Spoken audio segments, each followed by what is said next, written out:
الرحیم الصلاۃ والسلام علیک یا رسول اللہ، الصلاۃ والسلام علیک یا حبیب اللہ، الصلاۃ والسلام علیک یا نبی اللہ وعلی آلک و اصحابک یا نور اللہ صلی اللہ تعالی علیہ وسلم۔ آج ایک نیا مسئلہ لے کر کے آپ کی بارگاہ میں حاضری ہو رہی ہے۔ مسئلہ یہ ہے کہ زید جو ہے تجارت کی غرض سے جو ہے سفر میں رہتا ہے، تجارت کرتا ہے تو سفر میں ہی رہتا ہے، اس کا اکثر ایام سفر میں گزرتے ہیں، لیکن کبھی کبھی ایسا ہوتا ہے کہ وہ 1-2 گھنٹے کے لیے اپنے گھر بھی آ جاتا ہے۔ تو ایسی صورت میں وہ 1-2 گھنٹے کے لیے جو گھر پہ آتا ہے اور اس دوران کوئی نماز کا وقت ہو جاتا ہے، تو کیا وہ گھر میں آنے کی صورت میں اگر وہ نماز وہاں گھر میں ملتی اسے تو اس نماز کو وہ قصر پڑے گا یا جو ہے پوری پڑے گا؟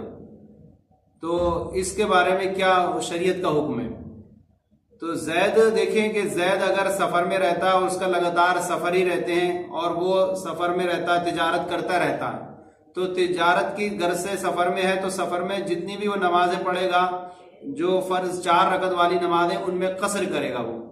اور وہ قصر کرتا رہے گا۔ لیکن جیسے ہی اگر وہ 1-2 گھنٹے کے لیے اپنے گھر آتا ہے اور اس کے درمیان میں وہ کوئی نماز پاتا ہے اور نماز پڑھتا ہے تو وہاں پر اب ایسی صورت میں وہ نماز پوری پڑھے گا،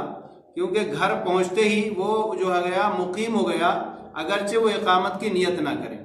اقامت کی نیت نہ کرے، گھر جاتے ہی وہ مقیم ہو گیا، اگرچہ 1-2 گھنٹے کے لیے جائے تو لہذا وہ نماز پوری پڑھے گا،